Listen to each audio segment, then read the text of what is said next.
بسم الله الرحمن الرحيم الحمد لله رب العالمين وأفضل الصلاة وتم التسليم على سيدنا ومولانا محمد وعلى آله وصحبه وسلم أجمعين. سبحانك لا علم لنا إلا ما علمتنا إنك أنت العليم الحكيم ولا حول ولا قوة إلا بالله العلي العظيم. We have reached verse number 63, which states, هذه جهنم التي كنتم توعدون. This is the fire that you were promised. This is the fire that you were warned against. And yesterday we looked at verses 59 to 62. وَامْتَازَ الْيَوْمَ أَيُّهَا الْمُجْرِمُونَ. Stand apart on this day, O guilty ones. And then ألم أعهد إليكم يا بني آدم لا تعبدوا الشيطان إنه لكم عدو مبين. Did I not enjoin upon you, O children of Adam, that you not worship Shaitan? Truly, he is a manifest enemy to you. And then verse 61, وَنِعْبُدُونِي هَذَا الصِّرَاطُ الْمُسْتَقِيمُ. But to serve me, this is the straight path. وَلَقَدْ أَضَلَّ مِنْكُمْ جَبِلًّا كَثِيرًا فَلَمْ تَكُونُوا تَعْقِلُونَ. And for indeed he has led many among you astray.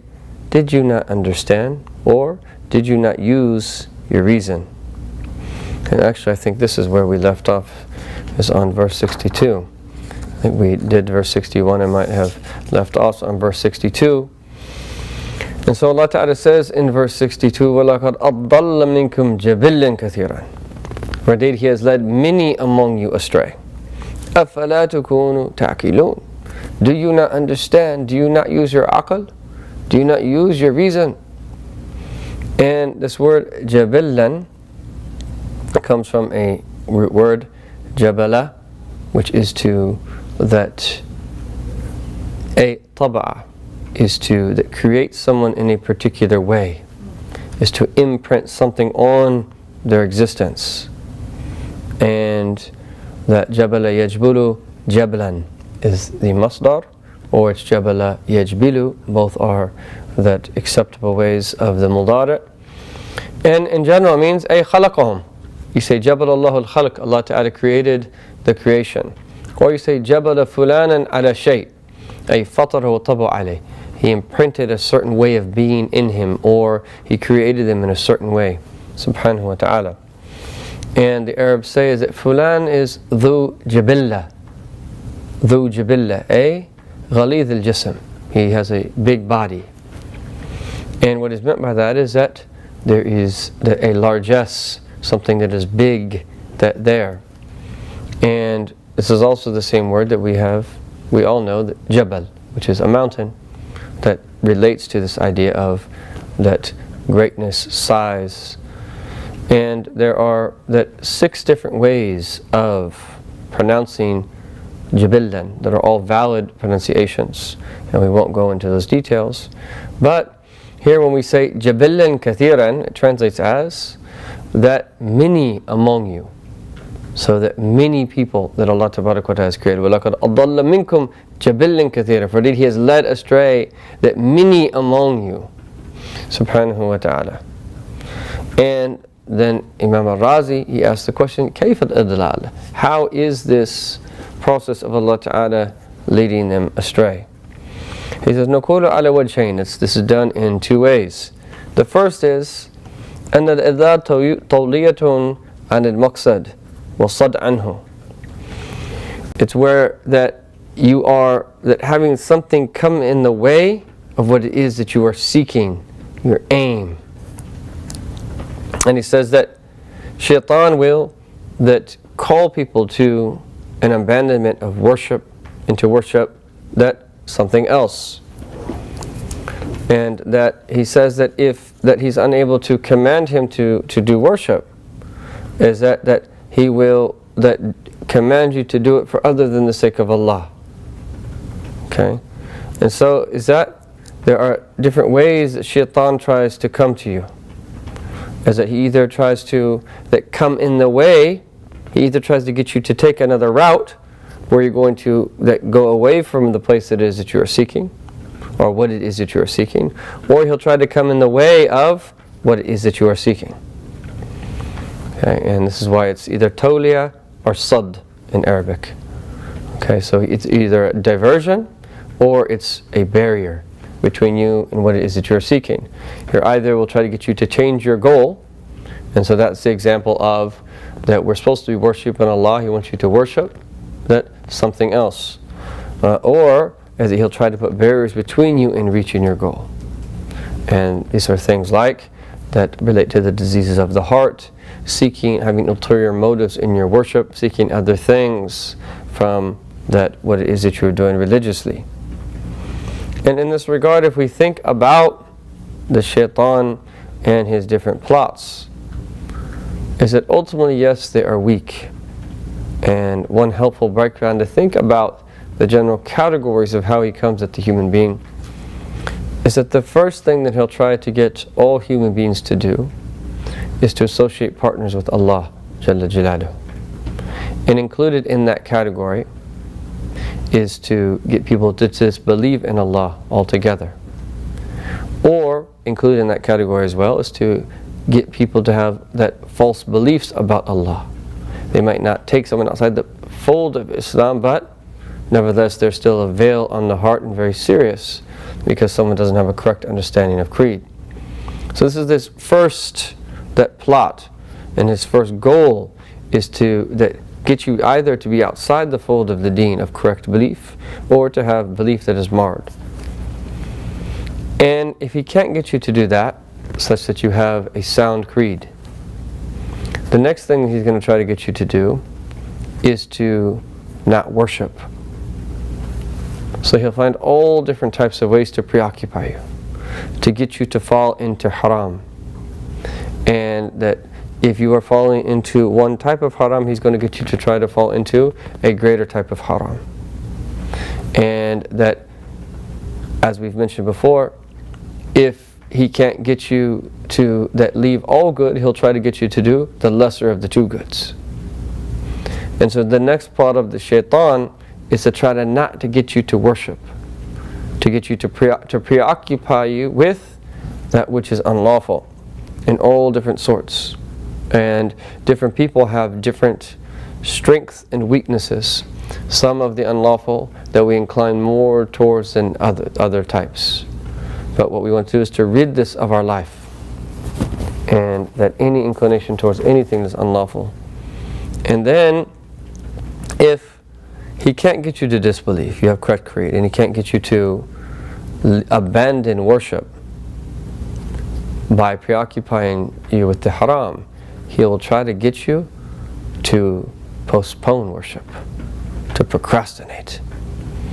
Okay, he can't get you to abandon it, but just do it later. Don't do it this year. Do it next year. Don't go to Hajj this year. Just go to Hajj next year. Don't sign up for that class now. Do this and then do that later. That he'll try to get you to postpone it. And that's one of the great plots of shaitan. But the difficulty with what's known as tasweef in Arabic, meaning sofa af'al, I will do, I'll do it, is that procrastination. Every time that you procrastinate, it becomes more difficult for you to do that thing the next time. So every time you procrastinate, it becomes more and more difficult. And this is why is that one of the things that we're supposed to do is to hasten. When you have a good thought come to your mind, hasten to do what comes to your mind. And that this is why there's two types of haste. There is a negative type of haste and there is a positive type of haste. One is praiseworthy, the other is blameworthy. That blameworthy haste is where you do something outside of its time. The time's not right and you hasten to do it. That's blameworthy. That the praiseworthy haste is when it's time for something, you do it. So in a very obvious example of that is prayer. It's good to hasten to perform the prayer, or in the month of fasting, to break your fast once you're certain that the prayer enters. But it's a blameworthy type of haste to do that before actually you're sure that the prayer time enters. Okay, and this happens a lot, especially with our wealth. You want to give to a cause, and you make the intention to do so, and then a few hours pass, a night passes, few days pass, and then you start thinking about, I have kids. My kids are in college. I don't know if I can give. I need to do some repairs on my house.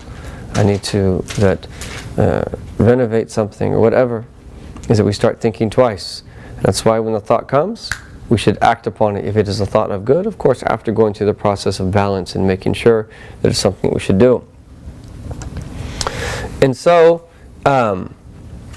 that shaitan will come to the human being then, after he'll try to get you to postpone worship. If he can't get you to postpone worship,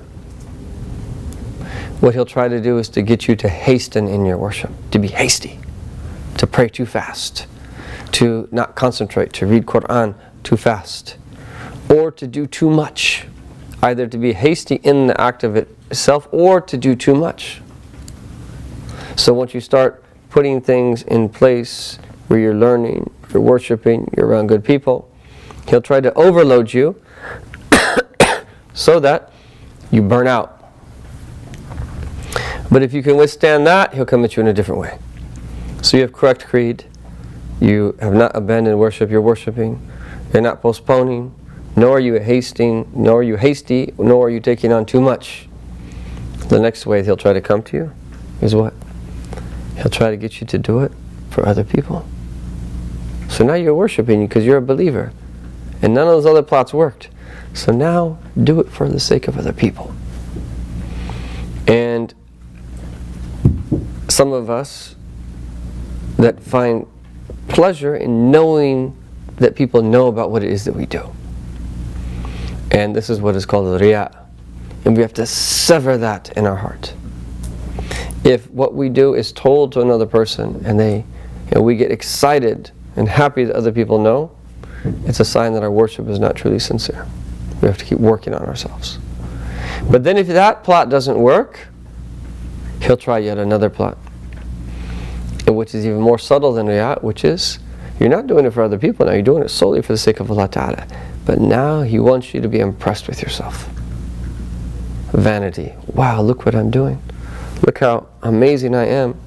I'm a sincere worshiper. He'll get you to focus on your own self and try to slight you in this way, such that you focus on your own self as the one who is worshiping, as opposed to that the tawfiq of Allah Ta'ala, the one who allowed you to worship in the first place, subhanahu wa ta'ala.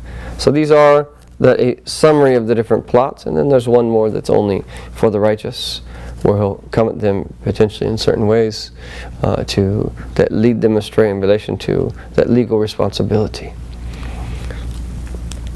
And then Allah Ta'ala says, أَفَلَمْ تَكُونُوا تَعْقِلُونَ? Did you not understand? Do you not use your reason? Do you not use your aql?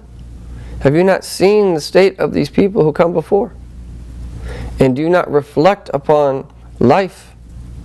The whole purpose of the intellect is to think about the end result of something, the consequences of things, of the decisions that you make. This is the whole purpose of it. And we've heard before is that the aql relates to the iqal. It is that camel hobble that you put on the two legs of the camel, because camels like to roam and need to roam, so that they just don't go too far and you can track them when you need them. But this is what the intellect is supposed to do. It's supposed to prevent us from that which is going to harm us. We're supposed to think things through and to make good decisions and to understand the consequences of what it is that we do. And this is the state of the human being, is that most of us let our desires and our anger, which is a type of desire, overcome the intellect, which is the essence of what bad character is whenever that happens. And it's the essence of that how human beings go astray. You know what it is that you need to do. Now some people have a weak intellect and they don't know what they should do. But then some people have a stronger intellect and know what it is they need to do, but they fall victim to their lower desires and to the tendencies of within themselves, to their anger to get the best of them. أَفَلَمْ تَكُونُوا تَعْقِلُونَ? That should we not think about the end result of what is going to happen?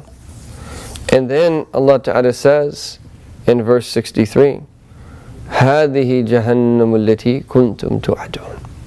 Salama wal afiyah. This is the fire that you were promised, or this is the fire that you were warned against.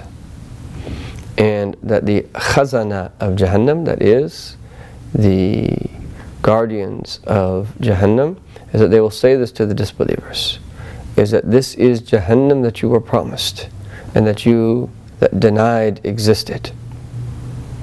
And there's a narration that on the Day of Judgment, that the Messenger of Allah said on the Day of Judgment, Allah Ta'ala will gather all humankind and jinnkind, the first and the last, fi sa'idin wahid, on one plane. And then is that they will be so close to the fire, is that they will feel that they are surrounded by it. And then in that moment it will be said that هَذِهِ جَهَنَّمُ الَّتِي كُنْتُمْ تُوعَدُونَ, is that this is the fire that you were promised. إِسْلَهُ الْيَوْمَ بِمَا كُنْتُمْ تَكْفُرُونَ, burn therein, enter it today for having disbelieved. And again, our response to as a believer when we hear references to the fire is that we show humility before our Lord.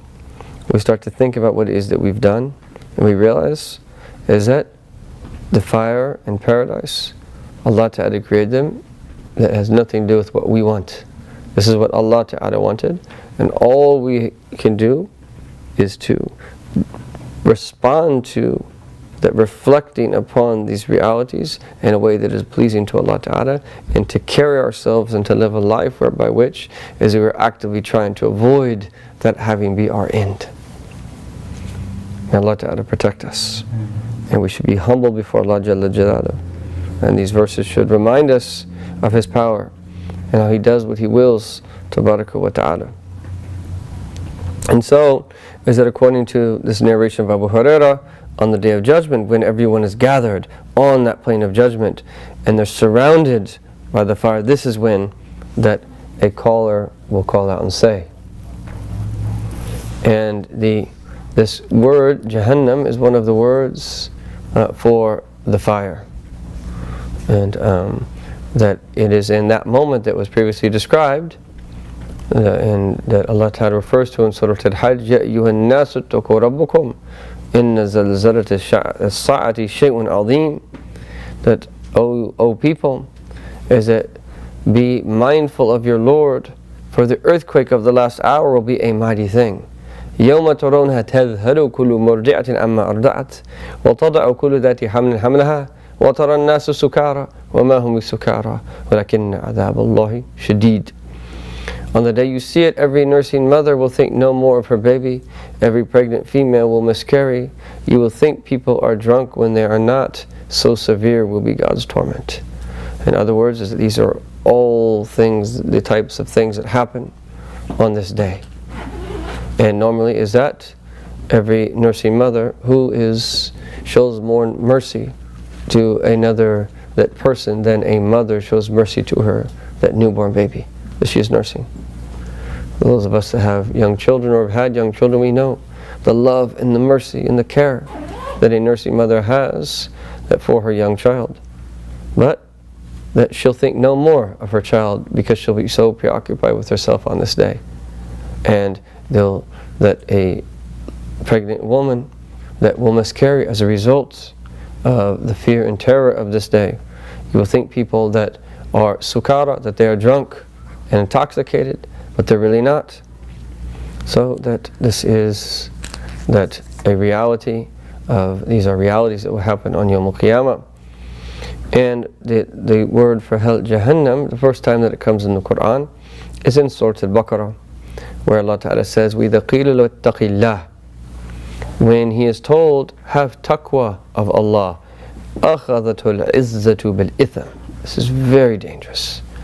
His arrogance leads him to sin. Or you could say, vainglory seizes him sinfully, فَحَسْبُهُ جَهَنَّمُ, that hell is enough for him, وَلَبِئْسَ الْمِهَادُ, a dreadful resting place. And so, that when someone reminds you, and this is why this verse is important for us to reflect upon, because when people remind us of what it is that we should not be doing, is that if that is our response, we get bothered by their advice. And is that sometimes you tell people to that not do something, and they especially do it as a result of that. This is what Allah Ta'ala says, وَإِذَا قِيلُوا اتَّقِ اللَّهِ, and said to him, have taqwa of Allah, be mindful of Allah. أَخَذَتُ الْعِزَّةُ, Izzah here you could translate here as arrogance or vainglory. أَخَذَتُ الْعِزَّةُ بِالْإِثْمِ, and that his arrogance leads him to sin. They just do it anyway. I'm just going to do it. Right? I don't care what you say. Right? Or watch. Right? Or that this vainglory seizes him sinfully. They just end up doing whatever it is that they want to do and completely disregard that advice. That is a very dangerous state. And there are more minor forms of that, all of which we want to completely avoid. Anyone that tells us to do something, to warn us about something that we're doing that is wrong, or advises us or points something out, we should welcome it. And that's on one side of the spectrum. And the other side, you have the famous statement of Sayyidina Umar al-Khattab, where he said, may Allah have mercy upon the man who gifts me my faults. Ahda ilayya uyubi. What a beautiful conception. Meaning when he advises me on something, is that I see this as a gift. When someone tells me about one of my faults, this is a gift. Because we all want to rid ourselves of our faults, and knowing your faults is the first step to actually get rid of them. And then in verse 64, إِصْلَوْهَا الْيَوْمَ بِمَا كُنْتُمْ تَكْفُرُونَ, that enter it today for having disbelieved. صَلَى يَصِلِي صَلْيًا in the Arabic language means صَلَى الشَّيْءَ أَلْقَاهُ فِي النَّارِ, is to toss something into the fire.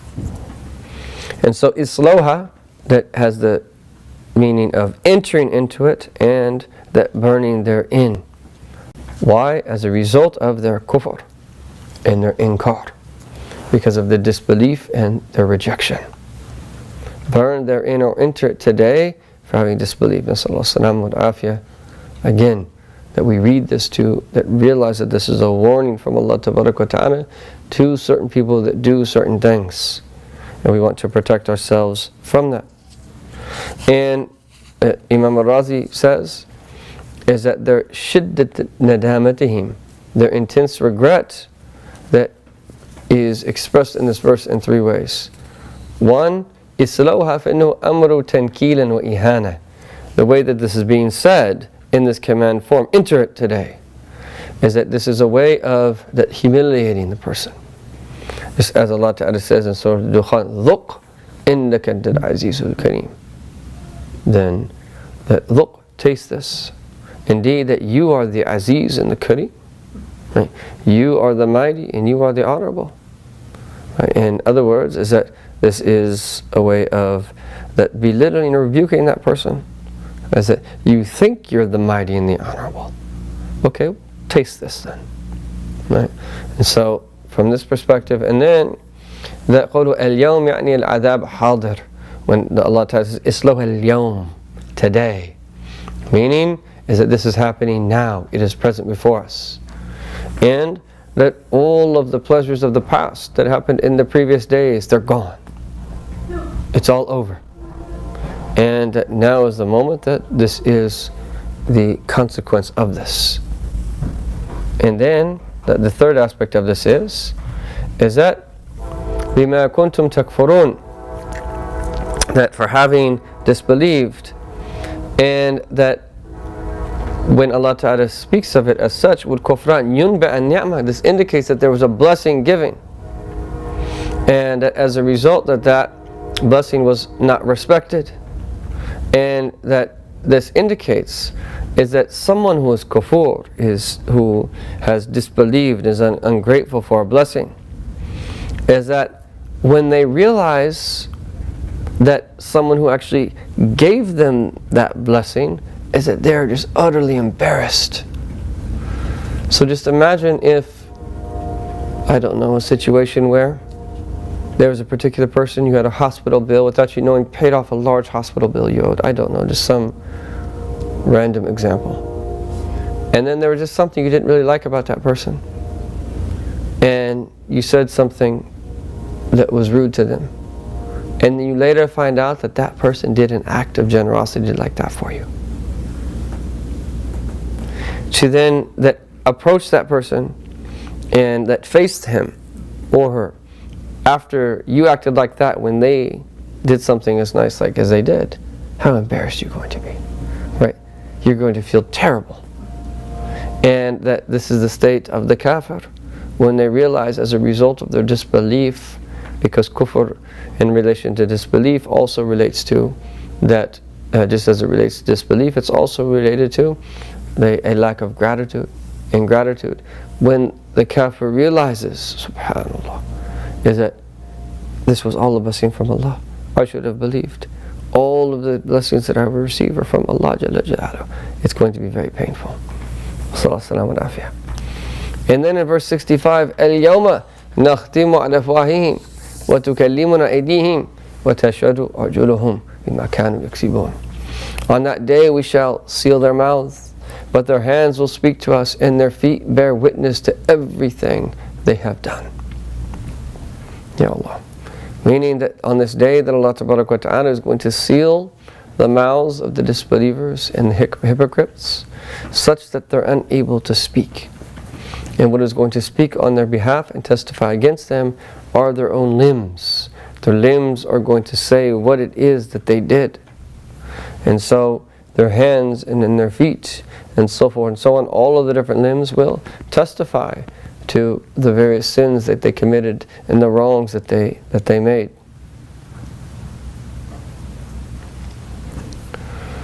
Now,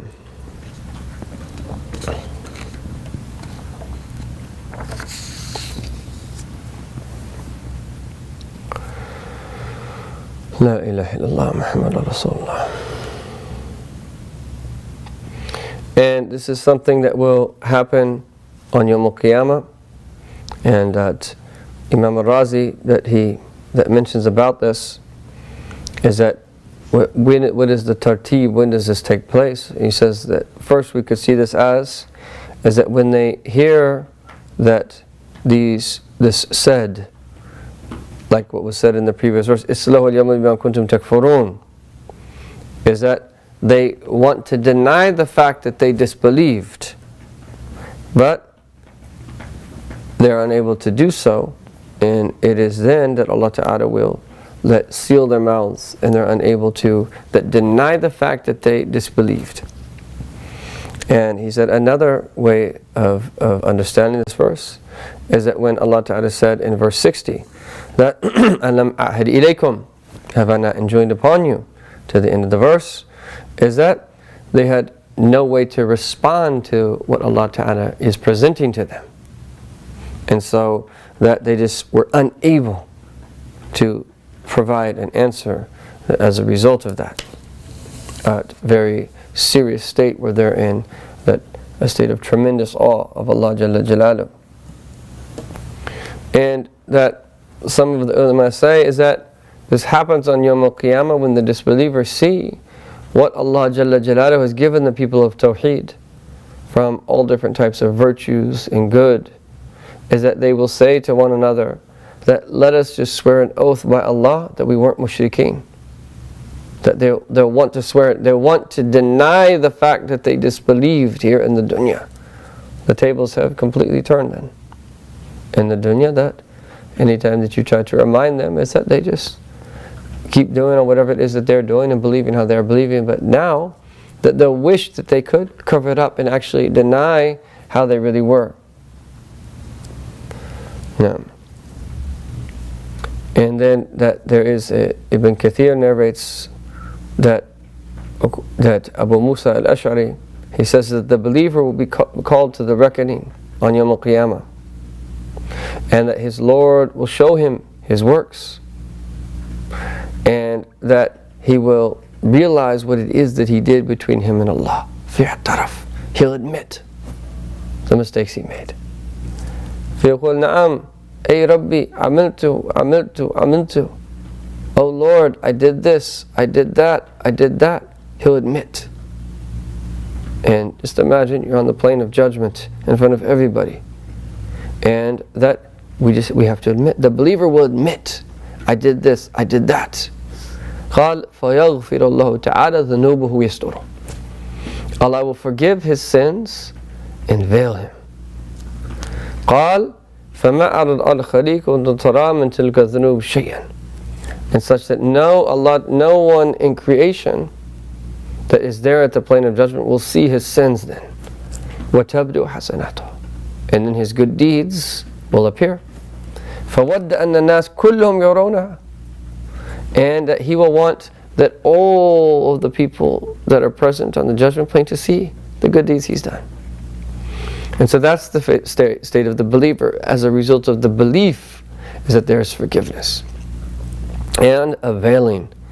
And then according to this narration of Abu Musa al-Ash'ari, that the kafir will come and the munafiq will be brought for hisab, and that Allah Ta'ala will have shown to him what it is that he did, his amal, فَيَجْحَدْ, he'll deny it.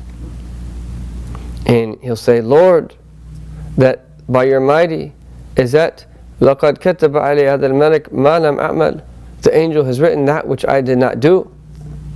And then the angel that will say to him, أَمَا عَلِمْتَ كَذَا يَوْمْ كَذَا فِي مَكَانٍ كَذَا, did you not know that on such and such a day in such and such a place you did this? And then he'll say, لَا وَعِزِّتِكَ أَيْ رَبْ مَا عَمِلْتُهُ. Or maybe the Malak here, maybe it's not Malak, maybe it's Malak the King, Allah Jalla Jalaluhu. Or maybe it is anyhow. Maybe it's the angel who did say this, Allah knows best. Anyhow, that he'll deny it. He'll deny it.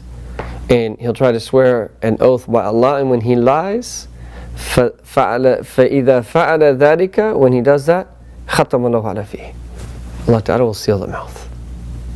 Because there's no way out. There's no way out at that time. And there's a hadith in Sahih Muslim where that a servant will say on Yawm al-Qiyamah, إِنِّي لَا أُجِيزُ عَلَيْهِ إِلَّا شَاهِدٌ مِّن نَفْسِي, I don't permit anyone to bear witness against me except my own self. فَيُخْتَمْ عَلَى فِيهِ, and so the mouth will be sealed. وَيُقَالُ لِأَرْكَانِهِ, and then it will say to his limbs, أَنْتِقِي, speak. فَتَنْتِقُ بِأَعْمَالِهِ, your limbs will speak about what it is that you did. ثُمَّ يُخَلِّ بَيْنَهُ وَبَيْنَ الْكَلَامِ, and then that speak on his behalf. فَيُقُولْ بُعْدًا, then that the tongue will be given an ability to speak after that. فَيُقُولْ بُعْدًا لَكُنَّ وَصُحْكًا فَعَنْ كُنَّ كُنْتُ أُنَاضِلْ, and someone will address his limbs, and that بُعْدًا وَصُحْكًا is just basically a way of rejecting that someone usually, but now it's your own self, it's your own limbs. So man speaking to his own limbs, basically, that get away from me, is that be far from me. You know, what have you done? Is that I was trying to defend you. Meaning with his tongue, he was trying to defend what would happen to his limbs. But when his mouth was sealed and they spoke, is that they had to tell the truth. And Imam al-Razi also points out here is that there's a relationship between the khatam, the seal on the mouth, and the akhirah, and the seal on the heart of the disbeliever here in the dunya. As Allah subhanahu wa ta'ala says in Surah Al-Baqarah, خَتَمَ اللَّهُ عَلَى قُلُوبِهِمْ, Allah has sealed their hearts, وَعَلَى سَمْعِهِمْ, and their ears, وَعَلَى أَبْصَارِهِمْ, and their eyes. غِشَاوَةٌ, upon their eyes there is a covering, وَلَهُمْ عَذَابٌ عَظِيمٌ, and they have a tremendous torment. Nasallahu ta'ala salam wa afiyah. And that all we really have is a heart and a tongue. And ultimately the tongue is the tarjuman of the qalb. The tongue is only saying what is in the heart. And it is for this reason that Sayyidina Ali, Sayyidina Ali said, when someone speaks, I can figure them out immediately. Or kama qal. Because the nature of speech indicates what is in the heart. You can tell a lot about someone, about what it is that they speak about, that how they speak. It indicates what is in. Not always in every way, but in general, that you could say this. And so is that if there's a seal upon the heart and upon the tongue, the only thing then to clarify are the limbs. And then in verse number 66, Allah Jalla Jalaluhu says, وَلَوْ نَشَاءُ لَطَمَسْنَا عَلَىٰ أَعْيُنِهِمْ فَاسْتَبَقُوا الصِّرَاطَ فَأَنَّىٰ يُبْصِرُونَ. And had we willed, we could have taken away their sight. They would have struggled to find the way, but how could they have seen it? That tamasa yatmusu tamusan. It means for that the effect of something to go, the trace of something to no longer be there. So that you can imagine it, an athar being a trace, or it even could be a footstep. The footsteps that are in the desert, is that when the wind blows, is that they let go when they're no longer there. They're erased. And so it's this idea of that something vanishing. And that this can happen at the level of the sight. And so here, لَطَمَسْنَا عَلَىٰ أَعْيُنِهِمْ, we could have taken away their sight. And this incredible ability that we have to see, which is just amazing if you think about it. How it is that we see. And all of the blessings in place for you and I to see. Imagine being blind, subhanAllah. Imagine having your sight taken from you. Imagine having your hearing taken from you. That's why the sight itself, the famous story of the worshipper from Bani Israel, 500 years of worship in one side of the scale. And just the blessing of sight on the other side of the scale tipped completely. Just the blessing of sight. Think about the blessing of sight. What it is that we're able to see with our eyes. Allah. It's a blessing from Allah Jalla Jalaluhu. And that, so it could refer to the physical sight, but it also could refer to the heart. As that you say, that tamas al-qalb, a fasad fala ya'i shay'an. The heart, the light of the heart has been taken away. The sight of the heart, the inner sight, has been taken away. And as a result, someone can't comprehend anything. If someone's basira, their inner sight is matmusa, is that if it's been taken away, that there is no way for them to comprehend or to understand anything. So Allah Ta'ala is saying here, is that were we to have willed, is that we could have taken away their sight, and that they could have been such that they do not see the path of guidance, and that even if they were to try to find the path of guidance and struggle to find the way, right, فَاسْتَبِقُوا الصِّرَاطَ, to search for the way and struggle for the way, is that they wouldn't be able to. And that how would they be able to then that see this path when? That is when they don't have the sight to do so. Yeah. Allah. And then Allah Ta'ala says in verse 67, وَلَوْ نَشَاءُ لَمَسَخْنَاهُمْ عَلَى مَكَانَتِهِمْ فَمَا اسْتَطَاعُوا مُضِيًّا وَلَا يَرْجِعُونَ. If it had been our will, we could have paralyzed them where they stood, transformed them in their places, so that they could not move forward or backward. If it had been our will, we could have paralyzed them where they stood. Okay, لَمَسَخْنَاهُمْ عَلَى مَكَانَتِهِمْ. Or you could translate that as, if it had been our will, we could have transformed them in their places, so that they could not move forward or backward. And so this is reminding us of the blessings of Allah Ta'ala upon us. He could have taken away our sight. He could have, subhanahu wa ta'ala, masakhana, transfigured us and transformed us into something else. He could have changed our physical image on how it is that we look. He could do whatever He wants to do, subhanahu wa ta'ala. That, and this should remind us of the importance of remaining in a state of obedience, subhanahu wa ta'ala, is that we can't do anything if He doesn't allow us to do that thing. We think that we are the ones moving our hand. Wallahi al-azim, Allah Ta'ala, if He did not want us to move our hand, we would not move our hand at all. It's only through the divine permission that we're able to move our hand, that we're able to blink our eye, that we're able to do anything that is that we do. Solely from the bounty of Allah Jalla Jalaluhu. Even though we think it's our will and we're doing and this and no. It's solely from Him subhanahu wa ta'ala. And He's reminding us of this. He could have transformed us into anything He wanted to, subhanahu wa ta'ala. He could have turned us into animals. He could change us, subhanahu wa ta'ala. That if He wants us into inanimate objects, He could do whatever He wants, Jalla Jalaluhu. He could just take us out of existence.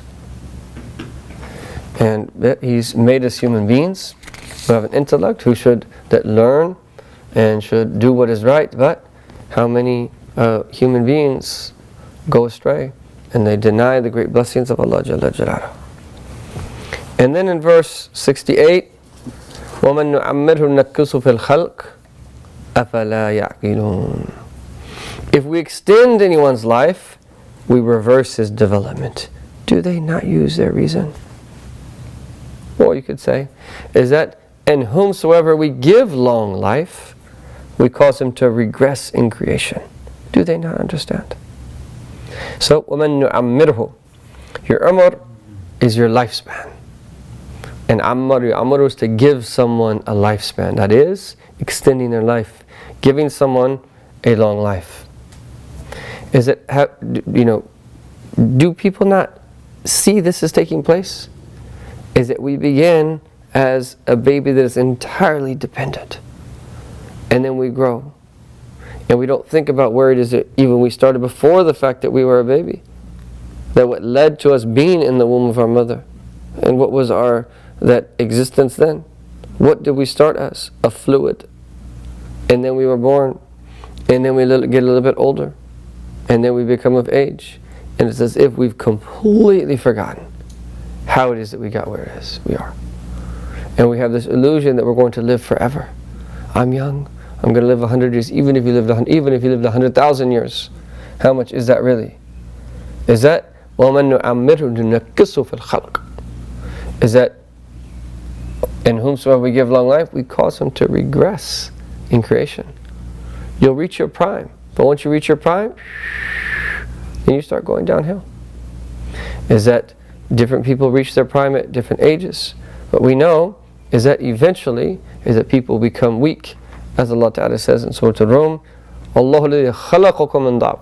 He created you that with weakness, when you were weak, ثُمَّ جَعَلَ مِن بَعْدِ الضَّعْفِ قُوَّةً, and then He gave you after weakness strength. ثُمَّ جَعَلَ مِن بَعْدِ قُوَّةٍ ضَعْفًا, and then He made you weak after having given you that strength, وَشَيْبَةً, and old age. يَخْلُقُ اللَّهُ وَيَخْلُقُ مَا يَشَاءُ.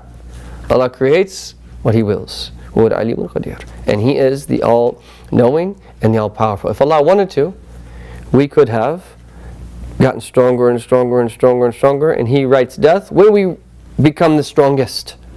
And some people die when they're in that stage of being the strongest that they've ever been.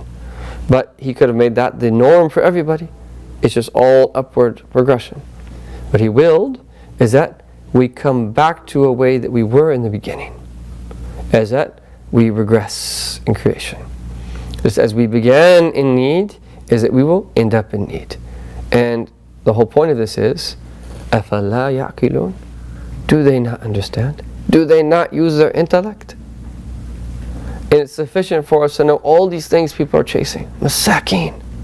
Do you know how many people are concerned with the way that they look? And how many people do you see if you travel a lot on planes, and next to you when you're sitting waiting to get on the plane and you're mixing with people, they're reading different magazines, People magazine, all these other types of magazines. They're looking at movie stars and looking at the clothes that they wear. They're looking at their figures, and they're looking at how they dress, and that small little things is that they wish they had a nose like so and so, and lips like someone else, and eyes like someone else, and all these types of things. And what people don't realize is that all of these people are going to wilt away eventually. And there was something that someone sent out a while back where it showed pictures of all of these movie stars later on in their lives. And they were so hideous looking. Ya Allah, if they just would have avoided plastic surgery and all these other things that they do to create this false, that image, is that it wouldn't have been as bad. But it's almost as if because that you're doing all these things, they actually age worse than other people. And it's just a sign. This is what you're chasing. This is the end result. And where people see what happens in the grave, when they're rotting away, and eventually the flesh goes and bones remain. Subhanallah. What are we chasing? We're chasing an image. We're chasing a particular type of figure. What are we chasing? Something that is ultimately meaningless and is a fitna.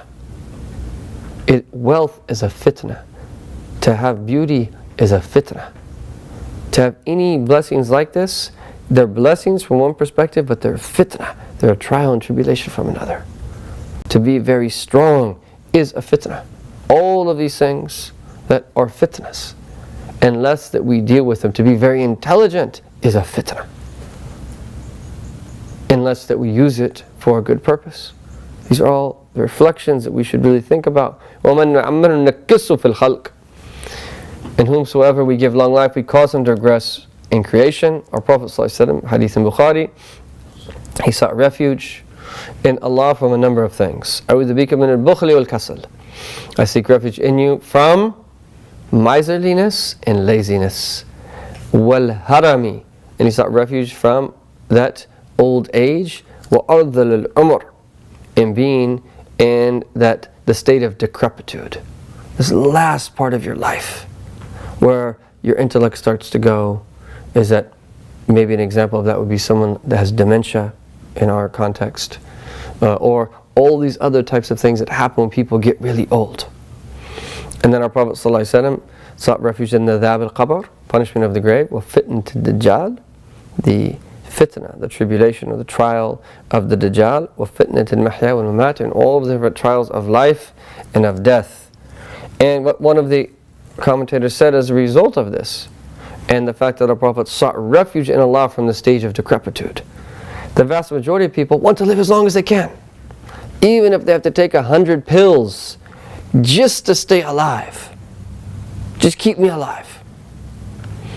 And what this modern commentator said is that if you don't have quality of life, why would you want to remain alive?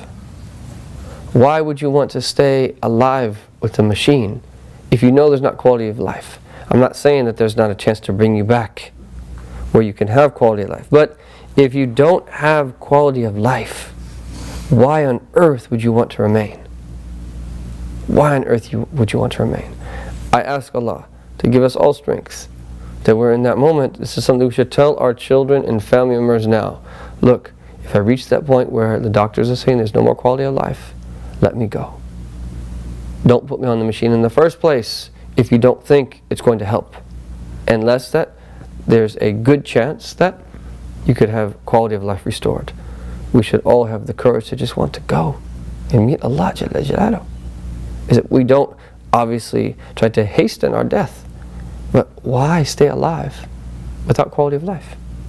This is teaching us that, subhanAllah, that yes, it's a sign, but from another perspective, it's that we need to prepare to meet our Lord Jalla Jalaluhu. And that this is a sign for us to know, is that people reaching the state of decrepitude and they deteriorate in this way is indicative of everything that Allah has created. The dunya is like that. How many very nice homes, 50 years later, they're not so nice. You gotta get something new. How many beautiful garments, not so much later, those garments are that shabby. This is the nature of the dunya, is that everything is perishing, everything is going to go. And that, in closing, that this chapter of Yasin is that presented to us all these different possibilities, is that we see those like the Ashab al-Qarya, the people of the town, is that it was with a sayha that Allah Ta'ala took their lives, a cry. Is that we see is that there are that other things that Allah Subhanahu wa Ta'ala could do to other people as well, as this that was mentioned here, that tams or maskh, taking one's eyesight away, or transfiguration. Or is that if one of those two things don't happen, and if Allah Ta'ala lets us live that to the end of our lives, we're still going to go, one way or the other. In other words, there's no way around, no matter what happens to us in the dunya, whether it comes quickly or whether it's postponed, is that we will all stand before Allah for our reckoning on Yawm al-Qiyamah. And we ask Allah Tabarak wa Ta'ala from the blessing of this month of Ramadan to forgive us of all of our sins, Ya Rabbil Alameen. Ya Arhamar Rahimin, Ya Dhal Jalali wal Ikram. Bless us to be people who return unto you, and who are penitent, and who are devout, and who that love you and love your messenger, Ya Rabbil Alameen. May Allah Tabarak wa Ta'ala that direct our hearts towards Him, And may the doors of His mercy always be open to us, Ya Rabbil Alameen. And may we not close them on our own selves. And may He forgive us and have mercy upon us. Wa sallallahu ala Sayyidina Muhammadin wa ala alihi wa sahbihi wa sallam. Alhamdulillahi Rabbil Alameen.